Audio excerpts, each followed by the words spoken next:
दोस्तों बहुत बहुत स्वागत करता हूं आप सभी का। इस देश में आरएसएस का राज है और जहां जहां आरएसएस का राज है वहां आप देख रहे हैं कि किस तरीके से बाबा साहेब के खिलाफ आग उगली जा रही है, बाबा साहेब का अपमान किया जा रहा है, संविधान की धज्जियां उड़ाई जा रही हैं।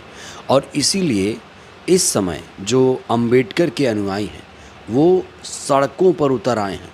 दोस्तों आपको देखकर यकीन नहीं होगा, लेकिन जो तस्वीरें मैं आपको दिखाने जा रहा हूँ उसे देखकर यकीनन आप अपने दांतों तले उंगलियां दबा लेंगे।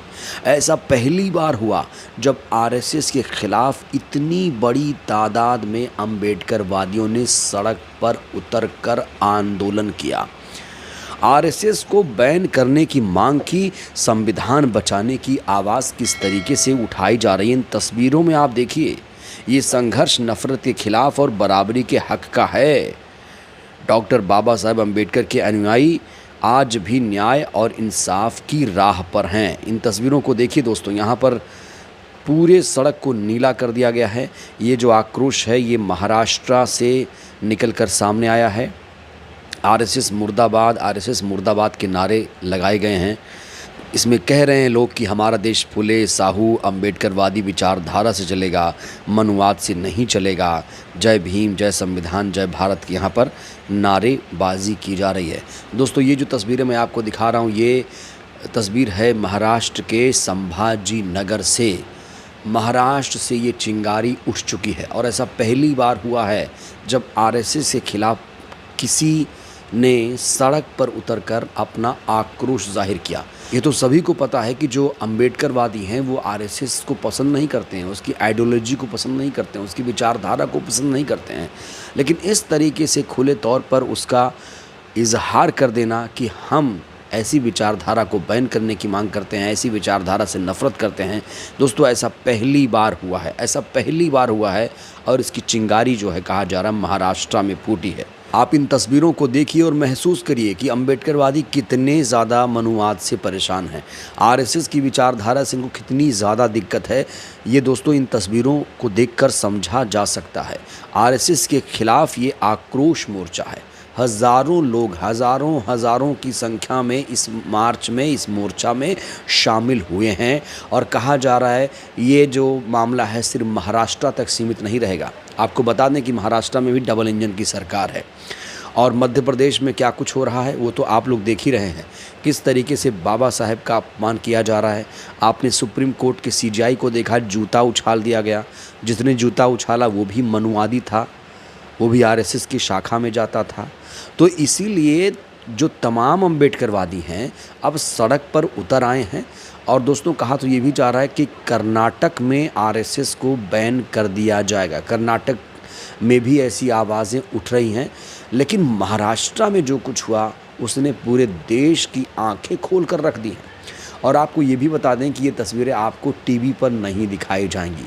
टीवी पर ये तस्वीरें आपको नहीं दिखाई जाएंगी। ये सिर्फ़ और सिर्फ आपको सोशल मीडिया पर ऐसी खबरें देखने को मिलेंगी, क्योंकि जिस दिन ऐसी खबरें, ऐसी तस्वीरें टीवी मीडिया दिखाने लगेगा उसी दिन सरकार गिर जाएगी, लोगों की आंखें भी खुल जाएंगी। तो ये जो तस्वीर है दोस्तों बहुत ज़्यादा ऐतिहासिक तस्वीर है। ऐसा पहली बार हुआ है। हैरानी की बात तो ये है कि जब ये लोग आक्रोश मोर्चा निकाल रहे थे, आक्रोश मार्च कर रहे थे, तो उस समय आरएसएस की बचाव के लिए औरंगाबाद में 7,000 पुलिस कर्मियों को तैनात कर दिया गया था। इस आंदोलन को पूरी तरीके से कुचलने की, रोकने की कोशिश की गई थी, लेकिन उसके बावजूद आरएसएस के खिलाफ आंदोलन में लाखों लाख लोग शामिल हुए। फुले शाहू अम्बेडकरवादी भीम योद्धा शामिल हुए। अम्बेडकरवादियों का ये महासागर देख आरएसएस में कहा जा रहा है कि डर का माहौल पैदा हो गया है, क्योंकि आरएसएस के खिलाफ किसी संगठन ने इस तरीके का मार्च कभी नहीं निकाला। और मैं तो बार बार कहता हूँ कि भाई एक ही विचारधारा इस देश को बचाएगी, वो है अम्बेडकरवादी विचारधारा। अम्बेडकरवाद ही इस देश को बचा पाएगा। यही सबसे खूबसूरत विचारधारा है, अम्बेडकरवाद जो विचारधारा है। आपको पता होना चाहिए कि हमारे देश का संविधान डॉक्टर भीमराव अम्बेडकर ने लिखा। जो हमारे पास एक पवित्र दस्तावेज़ है जिससे हमारा देश चलता है, उसे बाबा साहेब ने लिखा। लेकिन कुछ मनुवादी सरकारी समर्थक ये कह रहे हैं कि संविधान राव ने लिखा। कोई राव था जो बाबा साहेब को चाय पिलाता था, उसने संविधान लिखा। ये सरासर गलत है। और अगर सारे अम्बेडकरवादी जिस दिन इस तरीके से सड़क पर उतर जाएंगे दोस्तों, तो यकीन मानिए आरएसएस उसी दिन बैन हो जाएगा। आरएसएस की कहा जा रहा है कि उल्टी गिनती अब शुरू हो चुकी है। और देखिए आरएसएस में कौन लोग हैं ये भी आपको समझना पड़ेगा। आरएसएस में बहुजन समाज के ही बहुत सारे लोग शामिल हैं। एससी एसटी ओबीसी से ही आरएसएस मजबूत हुआ है। कोई एक समाज से आरएसएस मजबूत नहीं हुआ है। उसमें दलित भी हैं, उसमें पिछड़े भी हैं, उसमें आदिवासी भी हैं। तो यही आरएसएस की रीढ़ है। एक बात आपको ये भी समझना पड़ेगा कि सारे बहुजन अम्बेडकरवादी नहीं हैं, सारे बहुजन अम्बेडकरवादी नहीं हैं। और जो अम्बेडकरवादी है वो बीजेपी के साथ तो नहीं रहेगा। जैसे एक नेता है चिराग पासवान, एक हैं जीतन राम मांझी, और महाराष्ट्र से एक नेता आते हैं रामदास अठावले। वो भी कहते हैं कि हम तो भाई अम्बेडकरवादी हैं। अरे अम्बेडकरवादी हो तो फिर इस मार्च में क्यों नहीं शामिल हुए? इस मार्च में, इस आक्रोश मोर्चा में क्यों नहीं शामिल हुए? बहुत बड़े अम्बेडकरवादी हो, मनुवादी पार्टियों के साथ भी रहोगे, मनुवादी पार्टियों का समर्थन भी करोगे और खुद को अम्बेडकरवादी भी बोलोगे, ये नहीं चलेगा। तो आप लोग एक बात याद रखिए कि जो भी मनुवादी पार्टियों के साथ है, जो नेता, जो पार्टी उसके गठबंधन में है, वो अम्बेडकरवादी तो नहीं हो सकते। और ये भी आपको देखना पड़ेगा कि जो बहुजन समाज है वो धीरे धीरे अब जागरूक हो रहा है।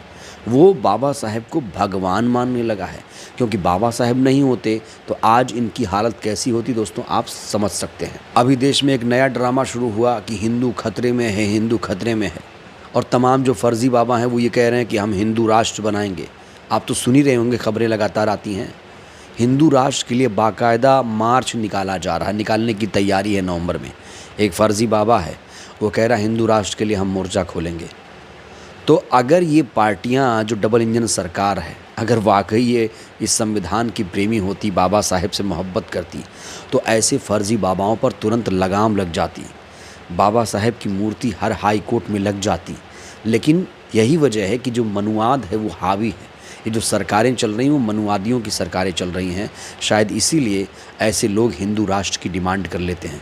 जब हमारे देश में संविधान लागू है, धर्मनिरपेक्ष राष्ट्र की बात करता है संविधान, किसी एक धर्म विशेष की बात नहीं करता है, हर धर्म के सम्मान की बात करता है, तो फिर वो कौन लोग हैं जो लगातार हिंदू राष्ट्र की डिमांड कर रहे हैं?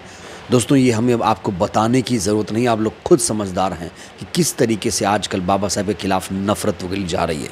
कहा जा रहा है कि ये जो जन आक्रोश निकाला गया है, इसमें वंचित बहुजन अघाड़ी, जो प्रकाश अम्बेडकर जी हैं, उनकी पार्टी के समर्थक इसमें शामिल हुए थे। और प्रकाश अम्बेडकर जी ने इसको लेकर एक पोस्ट भी लिखा है। और दोस्तों ऐसी पोस्ट लिखने के लिए नेताओं में हिम्मत चाहिए। प्रकाश अम्बेडकर कैसे भी नेता हैं, लेकिन जो उन्होंने एक्स पर लिखा है दोस्तों, काबिले गौर है। सुनिएगा, लिखा है आरएसएस मुर्दाबाद, आरएसएस मुर्दाबाद। आरएसएस ने भारतीय तिरंगे का विरोध किया। आरएसएस बाबा साहेब द्वारा दिए गए संविधान की जगह मनुस्मृति को देश का कानून बनाना चाहती है। जब बाबा साहेब के दिए हुए संविधान को अपनाया गया तो आरएसएस ने न केवल उसका विरोध किया बल्कि संविधान को जला के विरोध किया। आरएसएस समानता से नफरत करती है। आरएसएस दलितों, आदिवासियों, ओबीसी से नफरत करती है।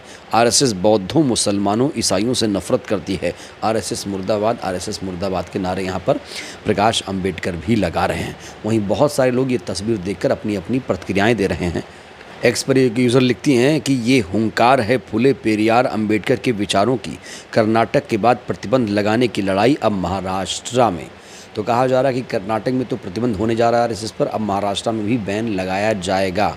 दोस्तों आपको बता दें कि जो आरएसएस है कोई रजिस्टर्ड संगठन नहीं है, तो इसे बैन करने का मतलब क्या? दोस्तों आपको बता दें कि आरएसएस को जब गांधी जी की हत्या हुई थी तब इसे बैन कर दिया गया था, और पटेल साहब ने, सरदार पटेल जी ने इस पर प्रतिबंध लगाया था। और एक बार फिर से कहा जा रहा है कि इस पर बैन लगाए जाए, क्योंकि बीजेपी का जो यूएसपी है, रीढ़ की हड्डी से कहा जा रहा है, वो आरएसएस ही है। वही घर घर में घुसा है और लोगों को वोट देने के लिए यही प्रेरित करता है। कहा जा रहा है कि जो सत्ताधारी पार्टी है उसकी रीढ़ की हड्डी अगर कोई है तो आरएसएस है, और आरएसएस की रीढ़ है एससी एसटी ओबीसी। एक तरफ तो बैन लगाने की मांग की जा रही है, लेकिन बैन हो भी जाए तो अगर एससी एसटी ओबीसी उसके साथ ही रहे, वैसे काम चलता रहे घर घर में, तो फिर उस बैन का क्या मतलब रह जाएगा? तो ये जो तस्वीर है दोस्तों बहुत ऐतिहासिक तस्वीर है, और कहा जा रहा है ये सिर्फ चिंगारी है, आगे इसकी लौ पूरे देश में देखने को मिलेगी। बहरहाल इन तस्वीरों को देखकर आप लोग क्या कहेंगे? आरएसएस कैसा संगठन है? इसको लेकर आप लोग क्या सोचते हैं? ये तो खुद को राष्ट्रवादी कहता है।